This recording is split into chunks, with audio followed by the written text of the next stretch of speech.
Welcome to the Power Unit Success Cast, the show where we push the limits to unlock our greatness. Each week, we dive into the world of real estate, business, and entrepreneurship to bring you stimulating talks, insights from movers and shakers, and the mindset to do more so we can become more. Let's get into this week's episode.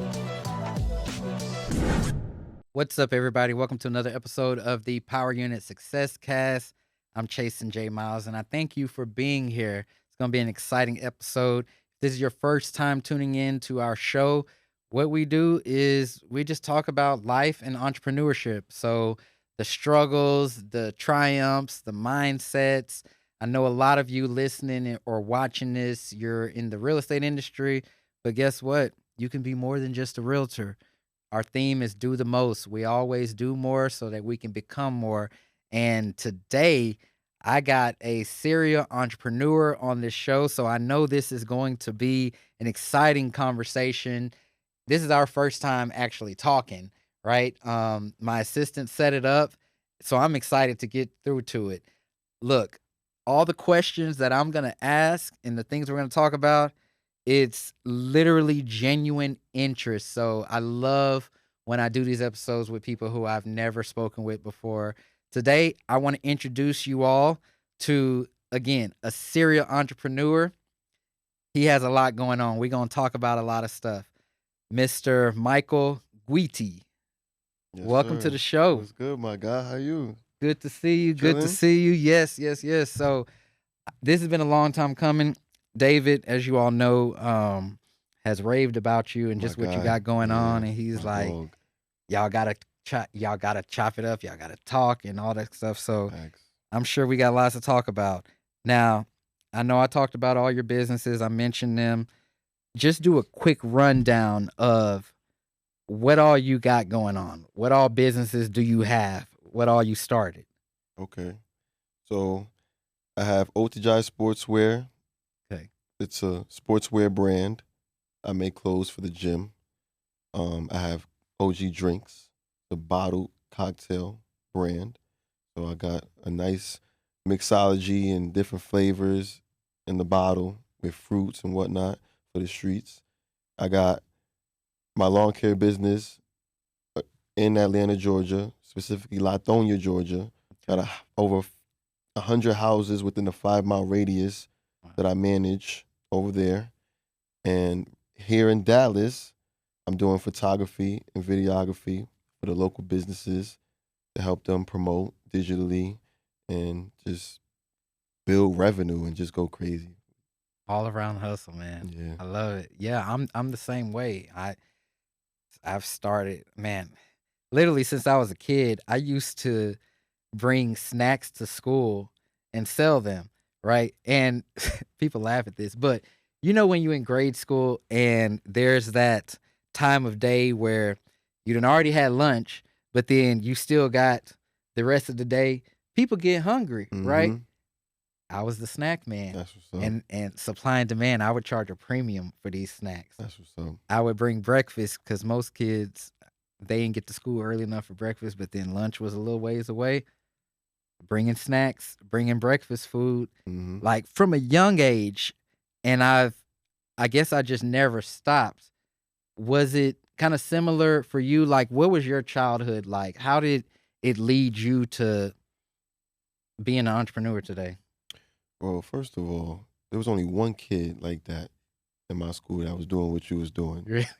So you in a league of your own. But I'm from the Bronx, and my mother, she moved my sister and I to Syracuse, New York, when I was about 8 years old, and we had to adapt to that. You know, we coming from fast life in New York City, being a city kid, to go upstate New York where it's a lot slower. I had to make new friends. I had to adapt, and I've gone to different schools. We had to test, so I've had to adapt to kids and being different and stuff like that, and just being in this new environment, and it just came naturally just from doing that. You got to go outside. My mother let me go outside. I go to the park, play basketball. Hey, you want to play can I play with you? And then I play with them, and then okay, he can play. Mhm. I want to know more about this kid, bring him around, whatever, and it just builds from there. Are there any other entrepreneurs in your family? No. Like, did you have that influence around you? I didn't really, to be honest. So I have a cousin. His name is Eric Wilson. He is my great grandmother's nephew, and I didn't really realize that he was doing his thing until after college, sort of. So it was refreshing to know that. But up until then, it's just been me and learning, just building on that. I got a few mentors who just kind of gave me a decorum, the direction that I needed, people that I can look up to right in front of me. And they're entrepreneurs as well, married, family. Um, I go to them for advice when, I'm going through anything in life, they there, Mm-hmm. if I really need anything, and they put God first. So that I want to say was my biggest influence for sure, going, especially as a teenager going to college. But when I was a teenager, I danced professionally for Lil Mama. I've done shows for Chris Brown and just going out in New York, Harlem, the Bronx, going to different parties, showing your moves, your dance moves. I did BT on Blast, showcasing my talents. I think that kind of goes into play of like just showing what you got, what you could do. Yeah. You know what's interesting about what you just said, right? Because I was even thinking about my life, and people on the outside looking in might think that those opportunities were just kind of handed to you, or they were just there. And as we're coming up and going through them, we're just out there doing our thing, meeting people, like not really realizing what's happening, right? And a lot of people on the outside look and say, that came easy for you, or you were just given that, right? You just mentioned some big names that you have danced professionally but but how did it get to that point? Or like, was it just a right place at the right time, or were you doing something consistently and then it's like it just happened naturally? Yeah, like, man, it started on my block. We was just, we would get light. The dance style we used to do is called light feet. We would get light, and I just so happened to go to like a boat ride party that, these promoters came by my summer school and they was charging $20 right then and there. And I was like, I'm gonna go to this boat party. And I was like, what, I was 16, and I just was just around the right people, You know Yeah. how that go when you it's like when you got a talent, but if you're not around the right people that can notice this talent and can help you, function with this at the best possible way, you're never gonna, it's not gonna go that far for you. You're gonna be stuck in this box. You're gonna be this gem that wasn't really recognized like that. So I got lucky. I didn't realize that when I was gonna go to this boat party, I was gonna be around the best dancers in New York City. I didn't know that, but I did. I went there, and it was the best thing I ever did. So do you truly think that it was luck, or it was? No, because you got to be nice. Yeah. If you ain't nice, you that's your tribe. Yeah. They want you. You got to make it look like you belong. Right. So if you ain't got no moves that they could even say, all right, cool, whatever, you ain't gonna be around for too long. Right.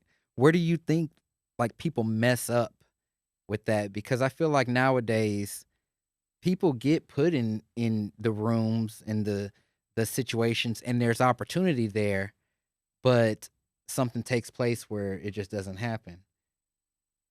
That's happened to me a few times, bro. Mm.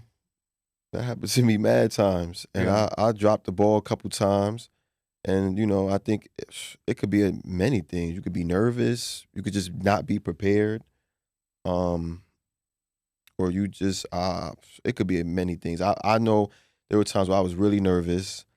There were times where I just wasn't prepared enough for the moment. I don't know. Maybe there was like something unusual that might have happened to block me from executing that. Mhm. It could be a number of things. And then there was times where I just killed it. Right. Just flat out, just everything clicked. You in the zone. The timing is perfect. It's just Where you think the nervousness comes from? Are not you being prepared. I think that's what it is. Just the preparation. You just not. You didn't kind of build yourself up for that moment. Because if you wasn't prepared and you killed it, I would consider that luck. You didn't really. It just so happened to. You just so happen to boom, bam, bam, and sometimes that happens. yeah, But for the most part, you got to be prepared. gotta be prepared to turn it on at a moment's notice, right? I mean, I know that we were talking about dancing and things like that, but even on the business side, like on sales, we talk a lot about sales on this show, and it's like you gotta already understand sales psychology, right? It's not so much about knowing exactly what to say, it's about knowing how this chessboard works, right? So that way you can see what next move you need to play, Mm-hmm. right? Because it can be hard to know exactly what to say or what to do in any situation. Mm-hmm. But that preparedness comes from you knowing the game, you knowing the opportunity, you knowing the task at hand Mm-hmm. and executing, Yes, right? sir. Yes, sir. So, grew up in the Bronx, right? Did you grow up around money? No. No, Mm-mm. no. Did you, or were you handed things as a kid? Like, were you handed, even today, businesses, were you handed things that you feel propelled you as an entrepreneur? Just my looks. Just your looks. Just my looks, man. Look, and I'm going somewhere with this because most of you know my story. Come I didn't grow up with money, anything like that. Even when I started my journey as a real estate agent, it got to the point my electricity was off at home. And I'm still going out there working, like Mhm. having no money. But I think it's interesting when people like us come from these environments and still make something out of it, right? Mhm. Um, and for me, I think the only thing that I can attribute it to is the way that I think, right? Or like the way that Your mindset. yeah, yeah, like the way that I look at life or look at opportunity. I mean, is it the same for you, or is it something else that you feel like says, "Hey, I don't have to be broke my whole life, or I can get this if I want it." Facts. Yeah, Facts. You gotta go for it. It's all about your mentality, your mindset. No matter where you go, you are who you are. It takes a lot of courage to be in sales, to be able to speak to people, to cold call. You might not have no leads, but you gotta go out. You gotta put that product out there, and and you gotta give it the best way you can, and provide great customer service. Sometimes you could sell something just from the relationship that you have, the customer service that you have. They could buy it just because of who you are and how you serve them, and they know they're gonna get a way better service than someone else. You know what I mean? but how did you challenge the thoughts? And maybe you didn't experience this, but something that I experienced is people around me trying to lead me down the path that was historically handed down. You're supposed to do this. You're supposed to work here for this many years. You're supposed to retire. Then you're supposed to like, and I was the rebel, right? I was not doing that. Hmm. And it didn't go over too well, but I was breaking whatever was laid out for me. All that to say, I didn't have any influences around me that promoted building something of my own, Hmm. right? And so I didn't know what I was doing, you know? Was it the same for you, or did you have cheerleaders? Did you have people in your corner saying, go for it? Well, I was a rebel too, bro. Yeah. I was a rebel too. I ain't even gonna front. My mom's like, even being a dancer, coming in the house late as a teenager because you out there performing, that's not part of the rules, man. You Yeah. gotta respect the rules of the house. But I believed in myself, bro. And I had people that was validating, giving me gratification from the stuff that I was doing, and it let me know where I was at. You know, it helped my self-esteem, and it helped me know it just was like, all right, you're not regular. So regardless of what's going on in that house or what your stepfather wants you to do or what your mother wants you to do, you got to believe in yourself and just keep going, because you might miss that opportunity. You're going to miss that. Yeah. So, I you want to know, ask you a question because I want to challenge a thought right quick. What's do you feel is the difference between a belief and actually believing in something or yourself and just the thought? when you believe in something, bro, you go great lengths to see it through.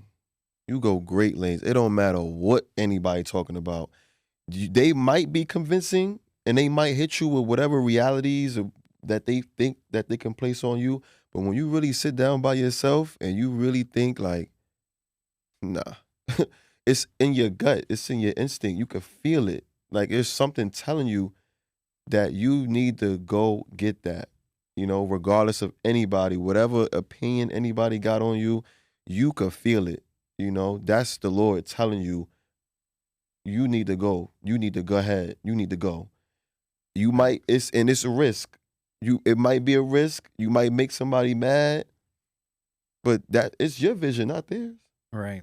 And luckily, these days, we're in this side hustle entrepreneur culture, whereas before, it was kind of like if you doing this or going down this road, you making stupid decisions, right? Like, no, you don't know what you're getting yourself Get a into. job, go Exactly. to school. Go get a job, go to school, all of that. We've all heard it, and it throws people off course, right? Like how can you keep going or wanting to build something that you got in your heart that you believe in when society and everyone else around you hmm is telling you to do something else or is telling you to do it differently?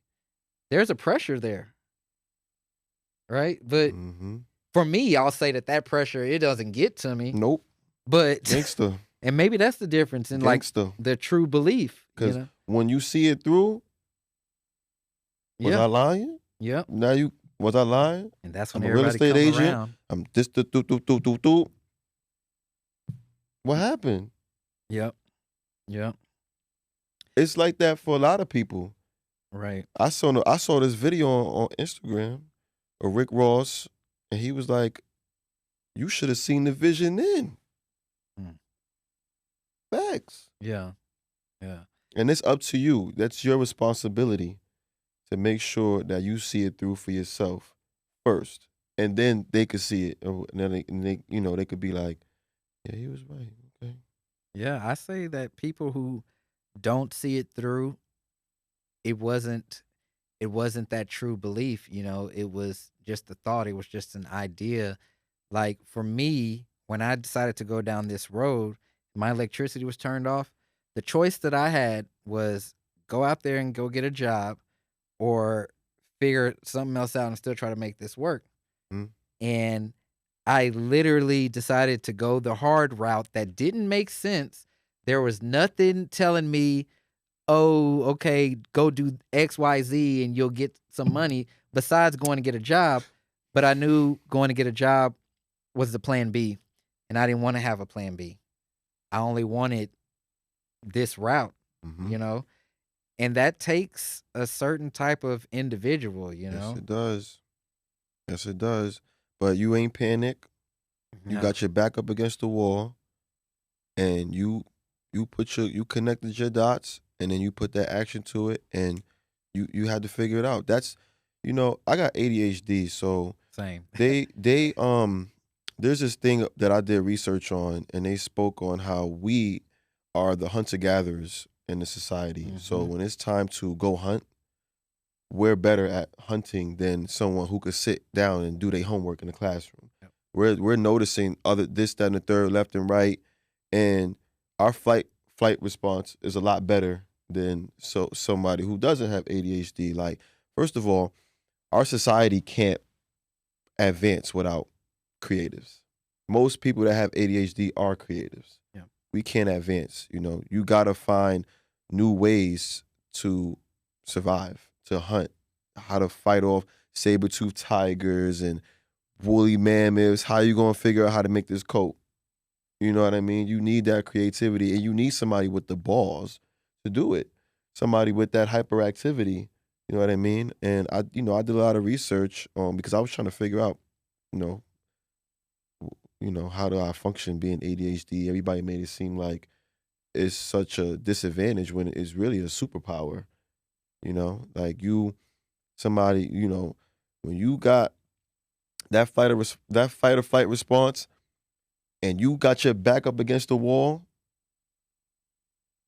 you going into that hyper focus to figure something out right then and there because you could work under pressure. You know what I mean? Yeah. And And I always think that there's multiple ways to get something done, and like you mentioned, maybe that's the creative side of me, because everything is creative in my life. Creative financing, creative businesses, just creative ways of doing things, even delivering this information. There's a certain level of creativity, but it also allows you to think outside of the box, think outside of the yes, sir. social norms or what everybody Yes, else is sir. doing. Yes, sir. But bro, I tend to be very rebellious though. I mean, I'm that person. You tell me I can't do something, I'm gonna ask you why. Like literally, that's the next question. Why? Mm-hmm. I saw him do it. I see you doing it. Why can't I do it? Oh, you Mm-hmm. don't have this, that, and the other. Well, so Yeah, you you know, bugging. Like, why you put me in that kind of box? Why I'll me? figure out another way. Yeah, like, you bugging. And that was my mentality even growing up. It was kind of like, yeah, I want to sell this. Who told me I can? Like, who told me I can't? It's not a rule written down. Like, like if you ever go to a buffet or a restaurant and you see everybody forming a line to get to a certain dish or something. Where is that rule?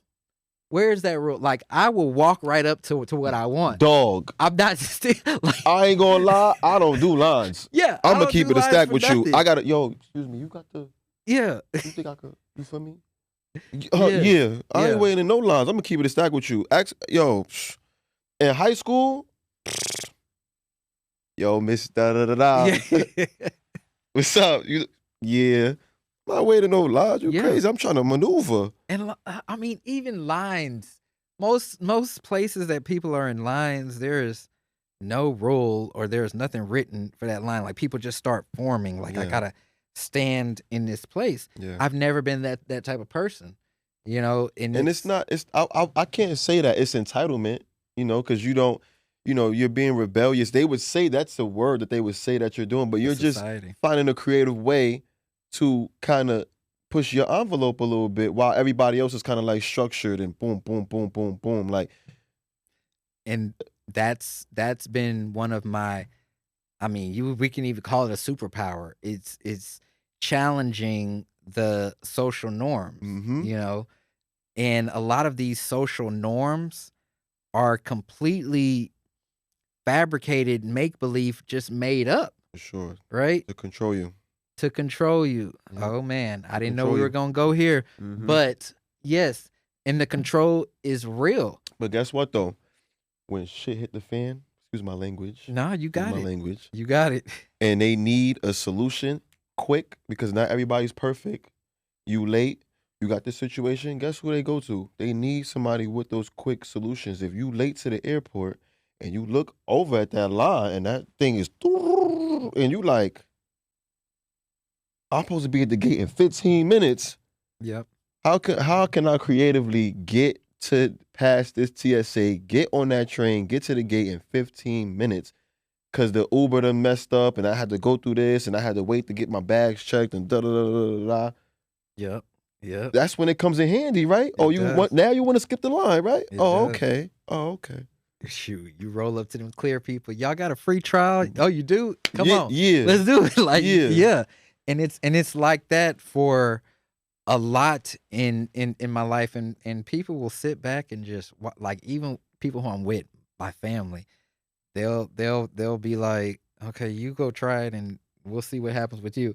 And then, and then they would, and then once I get to where I need to be, oh, so can you like, Yeah, put me down. yeah, come on now, come on, man. yeah. But most people are like that. They wanna they use us to put our feet in the water to see if it's cold, and we jump all the way in and be like, no, that's all right. Yeah, Oh, oh, okay, I can get in now. yeah, They don't got the courage. They don't got the balls to just take on certain challenges and just challenge shit and just go ahead and just, you know what I mean? yeah, Oh yeah, it's good. yeah. I got you. And I think it's also very important that you not be so emotionally attached to the outcome, right? Like, meaning, and I tell people this all the time, the worst they can say is no, or the worst they can say is this, but oftentimes what ends up happening is the people are so shocked that I asked that or that I did that, they don't know how to react. So they don't react. They literally don't. It's you can't do that. Why not? You know? I And did it 1,000 times Yeah. before you even told me I couldn't do it. That's Yeah. the crazy part. I done did it mad times already. Exactly. Okay, I want to talk about the businesses, right? Because you've started some businesses, you've scaled some businesses. Did you know what to do? What exactly were the steps when you started on your endeavors? Well, I want to say the first business that I actually started was the business of me being a basketball player. I got cut my junior and senior year in high school because I moved from the Bronx back to Syracuse, and I had to show my talents and let them know that I'm one of them ones. Yeah. So eventually I had to reach out to send a spam of emails to different coaches on the JUCO level and let them know, listen, I ain't got no film, I don't got no resume, I got cut in 9th grade, 10th year, but I'm nice. Take a chance on me. And I had to wait for those emails back, and I had to choose, how I was going to be able to, maneuver and get that opportunity that was taken from me. You feel me? And that was the first, I feel like, in correlation to when you really putting something out there, that was the first thing for me. Just going after those schools, trying to let them know I got some talent, I can help your team. And then when I started OTJ Sportswear, that was after, because I got a sister, she passed away from lupus. And that was after she passed away. And I literally, it just came out of nowhere. I would have never saw myself having a brand, but I said, I wanna make clothes for us. I wanna make athleisure for us. There's Nike, there's Adidas, there's Under Armour. I wanna be that for us, and I wanna be able to sponsor my guys, cause I got a lot of dudes that's playing overseas. They all athletes. They doing their thing. I want to be able to give them clothes and stuff that they could wear under their uniform and garments that they could sweat in and do their thing in. You know what I mean? Because it's ours. Yeah. I don't, I want to wear my stuff when I play. I want to I want to represent for what I know. Right. You know what I mean? So I was kind of like, that was kind of like the initial mindset, to go into that. And then I kind of learned as I go how to get the garments, where to go to get the garments, how to make a logo, who to go to make the logo for you, the idea of it. Kind of like, I kind of went, like, learned as I go, like different fabrics, working with this kind of cotton and this polyester, and how can that fit, looking at other brands, trying to figure out what makes them successful, how can I kind of take on a little bit of that but put my own twist to it. And I was just learning as I go with OG. I ain't gonna lie. I call that learn while you earn. Learn while you earn. And just to contrast, most people, like, I feel like people have great ideas. Like, they have great ideas, they have visions, it's been put in their heart to do something, but then all the questions seep in. Well, how do I do that? What do I do? Where do I need to go first? Like, even when you were talking about basketball and you were like, you sent that email out and you were spamming those emails accounts, I can hear people already asking, well, what did you put in the email? How did you get the email addresses to send it to? What did you, what was the exact first step? You, and and do those types of thoughts ever go through your head, or is it just like, I'm gonna do this because I'm a very tunnel vision person in the sense of I only look at what's next. Man, we got a lot of common, bro. Yeah, like We got a I lot only of look common, at bro. what's next. I ain't gonna lie. Man, I don't care. Them questions don't ever come up in my brain. For Yeah. real. I learn as I earn. Like you said, this Mhm. photography thing, everybody's a photographer if you got an iPhone. But when I started and I go to these spots and I go talk to these owners and I take pictures of the community and show love to the community, and I'm trying to figure out how to work this camera and get people at their angles and figure out how to work with the lighting and the art of the picture and the photography, I'm literally like, I'm trying to figure out my identity behind this lens because everybody's different. Everybody, you might do like pictures of a desert and pictures of buildings and stuff like that, but I started with the people, and it's great practice. It's great practice, and I'm learning because I didn't think I was gonna be a photographer, bro. But Yeah. I said, you know what? I'm about to make this thing lit. Yeah. I'm about to figure it out. If I make mistakes, I'm gonna go back tomorrow and do it again. I'm gonna edit the pictures and make sure I, do my thing, or I might figure out how to work with this light and use a flash. I'm just it's every day. You gotta find your identity. Right. Some people be telling me, go on YouTube, learn this, that, and the third, da, da, da. I gotta learn me first with this. Yeah. I gotta learn me first with this. My angle, my sleight of hand, the way I push that button, how I'm bringing in the people, how I'm getting people to even react to me. You know what I mean? How I could get them to kind of, be comfortable behind the camera, show them love, talk to them, make them feel comfortable. And it's like that for everything. Yeah. You know what I mean? People they gotta have this whole little checklist of how they gotta do this, that, and the third. Just do it. Just do it. Just do it. Just do it. Because, people prepare for things that may not necessarily even appear. And I was just talking to one of my coaching students earlier today, and we were role playing because she wants to get better at selling and cold calling. So we were role playing, and I could tell she kept looking down at this binder or some pieces of paper, and she was trying to find, like, okay, what do I say next? What do I say next? And I told her to close it. I said, stop trying to find the next move and just have a conversation with me. Because if you're sitting there, think about this. You're driving somewhere. It's pitch black. It's dark outside. You got your headlights on, right? You know that your drive is probably like a 3-hour drive, right? So you know you got a long way to go, and you got your headlights on. What all can you see? You can't see the full 3 hours. You can't see the destination. All you can see is what's in front of you being lit up by those headlights. Mm-hmm. But as entrepreneurs and business people, we try to see every curve, every hill, every light. We try to see everything on this route when we're meant to only see what's in front of us. Mm-hmm. That's how it works.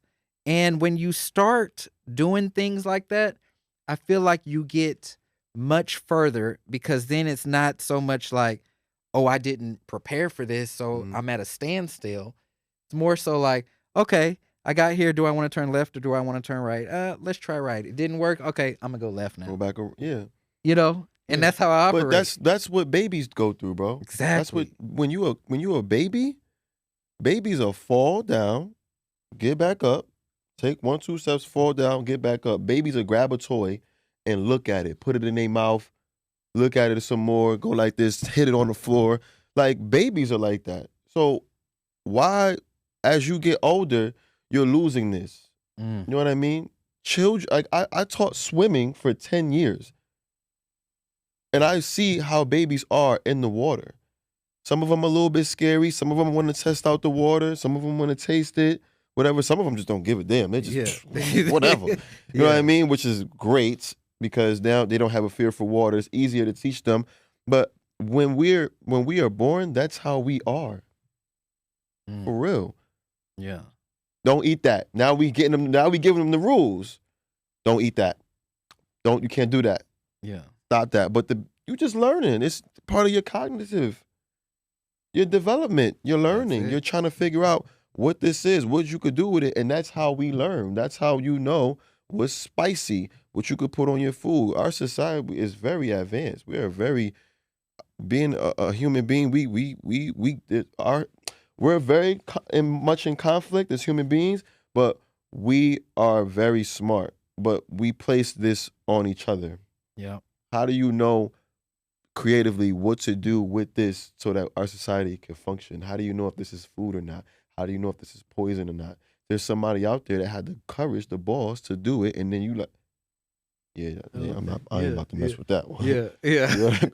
Oh snap, that's poison ivy. Oh yeah, I ain't about to. Okay. Yeah, watch that. You know what I mean? Like, but how would you know? How would you know if the stove is hot if you don't put your hand on it? Yeah. Yeah. I want to segue into something because you actually have a liquor brand or an alcohol.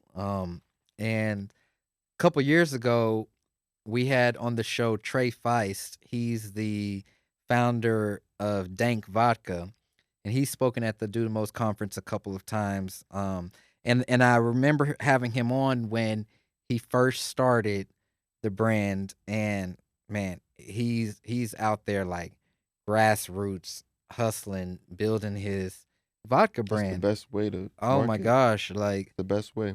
And yeah, so I want you to talk about that. Like tell us about it, your journey, what makes it great, just all that. Man,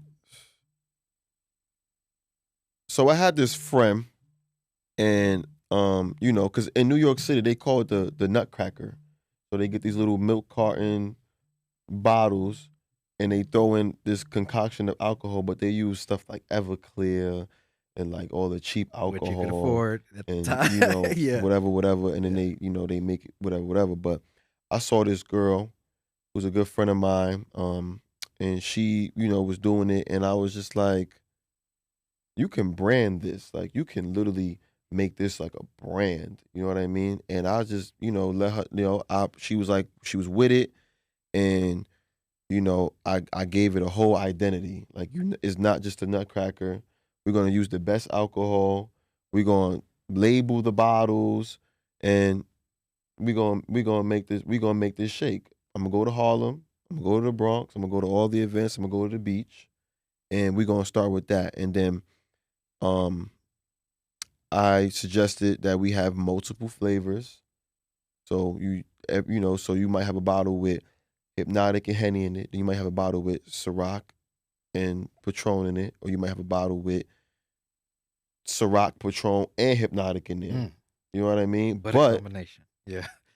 Right, but when we add our juices and our flavors in there, you can't taste it. Dangerous. So when you sip it, it's like, oh yeah.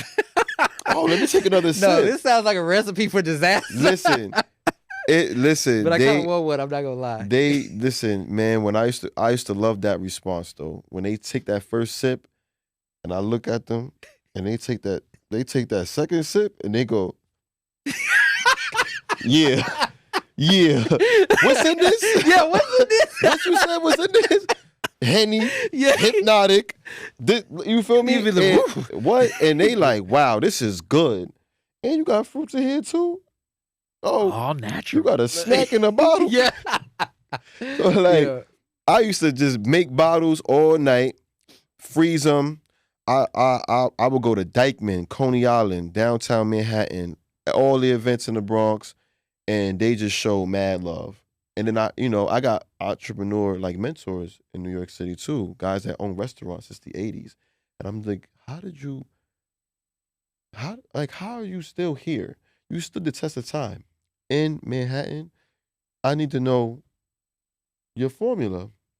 So eventually I started to, after the labels and being out there, I started to upgrade it. I made sure I had shrink bands on them to preserve them. I got napkins with the logo on the bottle, straws. I stretched it to be to have a THC brand, so I started to extract THC, put it in the bottle. So now you got a crossfade because some people because I was just like some people would be like, well, I mean, I don't drink. I'm a smoker. I'm like, Huh. how can I get to that customer? Mm. I met a friend. They had the little machine, put the THC extracted. It just got legal in New York. Oh So wow. Okay. that ain't about nothing. Throw it in there. Now you got a crossfade. Now you got this THC that you can't taste in this bottle, and it's delicious. Have a good time. Have a good night. Wow. Wow. Oh man, so much with this. I want you to paint this picture right quick because you mentioned going to these different places, Coney Island. You was in the Bronx. You was going around. What were you doing? Like, did you have a stand, a cart? Cooler. A you had a cooler with cooler. wheels on it. Cooler with wheels on it. Cooler with wheels on it. Yo, you drinking today? Yeah, I'm drinking. Open the cooler. What's that? What you got? So this is OG drinks. This is my flavor. This is the what's that one? What's that one called? And I gave them all names. Okay, what's in there? This got da da da da. How much is it? 15 for the 16 ounce, $10 for the 10 ounce. Mm. Two for 20 or whatever. I Yeah, give them yeah. a little deal, whatever. And they'd be like, okay, yeah, whatever. And they drink and they be like, oh, this is good. Yeah, you got an Instagram? You got a da da da da? They initiate that. Yeah, I got an Instagram. Holla at me. Let me know. I'm outside. Even in the wintertime, I'll come deliver whatever. Then it got to the point where I got this company called Thermo Solutions. They're based out of Indiana. They made insulated boxes for me to ship the bottles.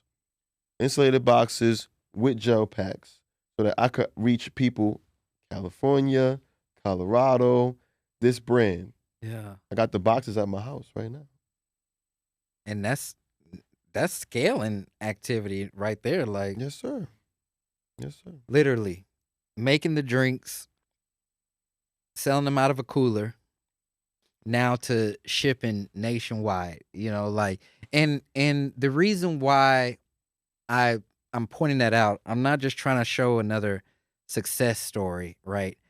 I'm just trying to illustrate how starting out, it doesn't have to be all this and that. Like, it just has to be something. Mm-hmm. Like, start, just do something, right? I was selling out of a freaking Fiesta bag. We got this grocery store here called Fiesta. Freaking Fiesta bag. I was selling out of that. It's just starting with something. And even for me with real estate, right? I didn't have a fancy car starting out. I didn't have fancy suits. I didn't have anything like that. I didn't even have the knowledge, but I had the license. I got that far. And I know that my license is the same license that all these other realtors have, right? And it was a start. And that's all it takes. All these scaling and other opportunities, when you put that mad hustle behind it, like you did, that's when those things start presenting themselves. It probably wasn't even on your mind about the company in Indiana and the boxes, but you were out there, you were doing it. Somebody noticed, that opportunity presented itself. That's how all this stuff happens. That's how it all happens. Well, the thing is, right? You don't even know what the people like. You can't. You gotta know. You gotta learn what the people like. You gotta put yourself out there. You gotta be able to take a no. You can't do this if you can't handle rejection. Right. And that's how I built it. I was just like, oh, you're not a drinker? How can I get to the people that smoke? So I gotta find a way and create a way to give them that high in the bottle. You're solving a problem that most people didn't even think existed, but now that I think about it, it's like, yeah, that's a problem. What? And you're solving it. Like, who I gotta talk to, how I gotta do it. Let's make it happen. Right. And we're gonna put it out there, and we're gonna see what happens. If it don't work, it don't work. But you never know. There's this saying I learned from NBA player. His name is Lou Williams. He said, "You never know what you're ready for unless you're in it."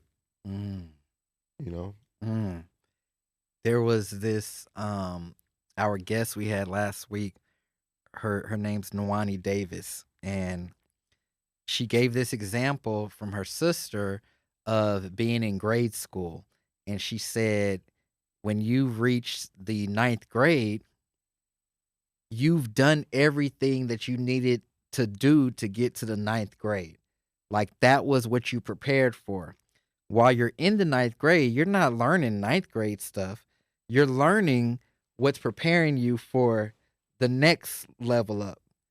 And that's the same thing. You know, everybody tries to go from 0 to 100 when you really should be preparing yourself just for step 2. Mm-hmm. Just for step 2.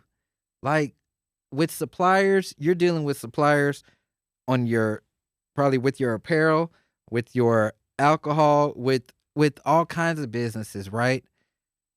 You don't come out of the womb knowing We call them plugs. plugs. Plugs. When you dealing with plugs, cross Gotta the have a board. plug. Yeah. But you don't wake up one day and know how that interaction is supposed to be and know what's involved in it and know you get the plug, you have a conversation with them, and based off that conversation, now you probably figure out, okay, I need to put this document together, and they was talking about this, I need to look that up. It's many conversations I done had that I didn't know what the people was talking about, but I was like, oh yeah, I got that. I'll get that bro, to you. I didn't even know anything about an LLC. I just started a business. I was Cash Apping, pay me on Cash App, pay me on PayPal, and they was just like, you need to whatever. And I said, well, how do I do that? Yeah. Who do I gotta talk to? So then I got the LLC. And they talk about business credit. How you gonna get business credit? You need to have a business account connected to your LLC. So I'm taking those steps, step by step, piece by. Oh, Dun & Bradstreet. Okay, now I gotta get the Dun & Bradstreet. I get the Dunn's number, and I gotta do this, and I gotta get the. You know what I mean? Like it's just do. Same thing. That exact same thing happened with me just trying to lease a copier for my office. Not just now, but when I first got my first commercial space, right?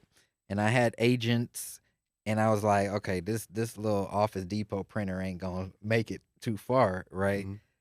So I need one of them big copiers. Mhm. And the company was asking for, the LLC and the DUNS number and this and that, and I didn't know what none of that was. Mhm. And so I started researching, then I started applying, then I started, next thing you know, I'm building business credit, all literally from trying to lease a printer. Yeah. Like, and so you never know Yeah. what's gonna. And that's good because Yeah. now it's you got a net 30 account, and there's companies like Uline that you could do a net 30 account with, and there's like, well, you could do one with like Sam's Club or whatever that you're building business credit from, that you're just, you know what I mean? Like, but it's a good thing that company told you that though, so they think, okay, in order to get for us to do this for you, you got to do this. That's how you learn. But you'll never know until you put yourself out there. Exactly. You know what I mean? And I'm Exactly. just glad that it was a coincidence for you Yeah. that you was able to say, look, I need this, and I'm gonna go here, and they was able to give you that piece of information in order for you to obtain that, and you took the action to go get what you needed to obtain that. Yep. And I didn't see that on no website saying that was a requirement or nothing. And a lot of people, they do that. They want to, man, I'm so organic with everything that I do. I want to learn from the horse's mouth. Everybody want to go on YouTube, go on the internet, which is very helpful. I can't front, but my place of education is from the streets and the people and the greats. That's where I study, and that's where I learn from people that's already doing it. I learn it. It's like you can feel it, smell it, touch it. It's all in all those senses are applying to this information that's coming to you. It's better that way, in my opinion. It's very old school, and I'd rather it be like that. It's even like today's society with the social media thing. Everybody want to find love on social media, but I think it's better if you meet them in person. Yeah. I wanna ask you some controversial questions. Because you mentioned being from the hood. Do you feel like your surroundings or being from the hood or even the people around has hurt your come up? Um, I want to say a little like yes and no, because I grew up in two different environments, and being from the Bronx, I think you know it's when you're the new kid, for one, when you're the new kid in a new trench, that's one thing. So you got to prove yourself, and there's a lot of naysayers within that. But like Syracuse, that was tough. It was a little tough, just being different, and them giving me a hard time because I was from the Bronx, and they like, well, you from Syracuse. I'm like, I'm from the Bronx. Mm. Mm. Yeah. Like I'm from New York, like Lincoln Hospital. Like, no, you from Syracuse. Get out of here, man. And I'm gonna go over here and do this, that, and the third. But my people's in the Bronx. Go ahead, Mike. You know, you got this. I'm proud of you. You know what I mean? Like when you it's different when those people where you from, like where you was really like born at, and they see that, they it's a different kind of love. Like my god brothers and sisters, man, they it's so much love. But in upstate, I had to earn that love. I had to earn that for real. I don't care what nobody. They could be watching this right now, listening to this right now. I earned that because if I didn't show no value, being from where I'm from, nobody would even mess with me like that, and that's just the fact. But my peoples from the Bronx, they was gonna mess with me regardless, because that's where I'm from. We all come from the same place. You know, I got I got something to parallel that because I grew up in Houston, um, in a It's lit community. in Houston. I ain't gonna lie. That is so mixy over there. It's it's where I was born, me and my brothers, but we lived in this community in Southwest Houston called A-Leaf. Not many people know about A-Leaf, but you know, it is what it is. That's where I grew up. That was my environment. And I was going down the path of the typical path of people in my environment. It got to the point I got put out of school, I got expelled, transferred to another school, was getting in trouble, this, that, and the other. And then I ended up moving. One of my aunts ended up taking me in. She lived in Georgia in a town called Alpharetta, which is north of Atlanta. Mm-hmm. A-Leaf, Alpharetta, two different worlds. Two different Still worlds. the South. Still the It's still South. the South, but it it was very uncomfortable for me. I was in an environment with, and I'm gonna just say this, different set of races. Not racist, but races. I grew up in predominantly Hispanic and black, right? And then different ways people talk, different cultures, different Mm-hmm. respect and hospitality. Mm-hmm. Just everything was different. And I felt like an outsider because I was just like, oh, y'all fancy over here, and I was a little bit rebellious at the beginning because I was just like, nah, I'm Houston. This ain't me. And then I was kind of like, okay, y'all got it made over here. What do I gotta do to maintain this? I'm in high school with athletes, kids, celebrities, kids.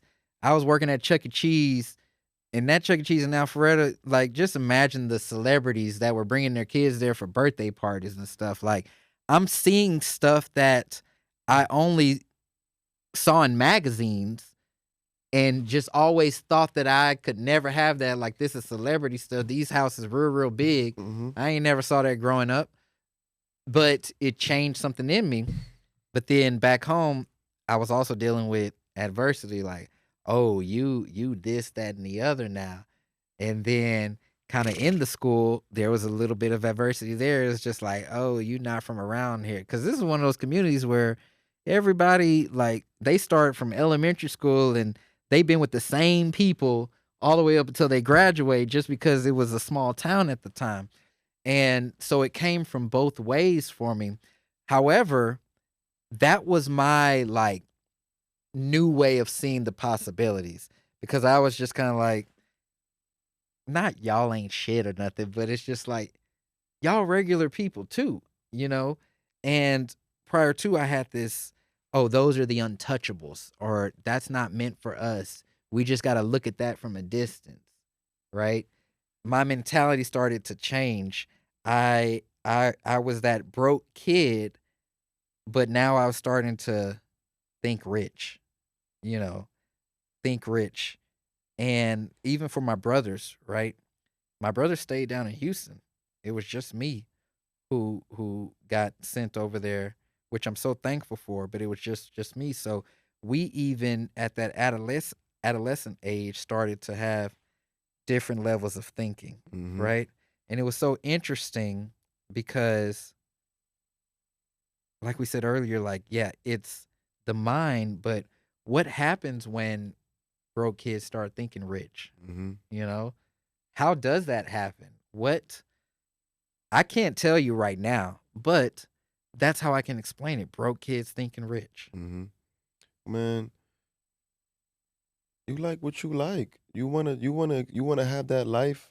You know, you don't have to be limited to the circumstances that you was born in, bro. You don't have to. If But you that's what we say, and that's what we hear from teachers and stuff growing up. I think when you're in the environment, and like I know it's like this, down south, it's kind of like that's a pipe dream. I know that New York is, especially in the city, it's yeah, you can get after it. You can achieve this.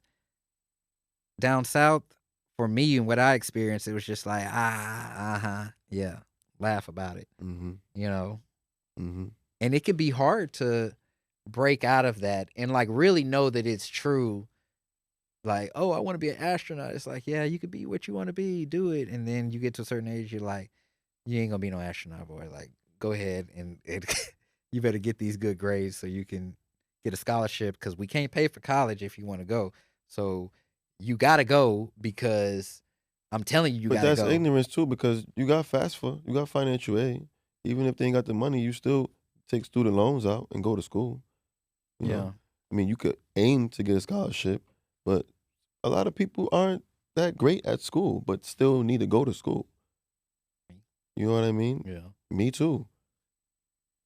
Yeah. You know what I mean? So it's like, just go ahead, man. Go ahead, do what you got to do. Do what you got to do. I saw a lot of things that I like too. Like, same thing. That's a nice car. I like that. I like that. I like that fit. Nice. What is that? Oh, that's Gucci. That's Prada. What's that? How much is that? It Yeah. costs that much? Yeah. Sheesh. But before you gave me the number, I liked it already. I already knew that shit was fire. I'm like, oh, like that. Strangle. Yeah. I already had a taste for it before I really knew what it was. Before anybody told me, oh, yeah, this is what this is and this is designer. I already had a taste for it. I was like, this is nice, I think that brand, that business, for presenting their product in such a manner to catch my eye naturally. You feel me? Oh, that's tough. Regardless of what society talking about, because sometimes it's not even what you wear; it's how you wear it. Mm-hmm. But I like that. That's tough, and I like the influence that I got to even look at that and say, "Oh, that's nice." Because I got my influences. My Jim Jones, that's my dog. I like when I was a teenager, I used to look up to like Dipset. And I like how their style was, that influence, and I was like, "Oh, I like that. That's fire." Yeah, I'm gonna go for that. But even in that moment, something that just popped in my mind is when you admire something, when you like something, you can go left or right with that. It's kind of like, oh, what was the price? I ain't gonna never have that, but it's nice. Or what I got to do to get that. Exactly. I've always been the what I got to do to get that. Exactly. And that's Keep the pushing. real of Keep it. pushing keep pushing the limits. Keep the pushing limits. them limits, man. Like, why should you be limited to something?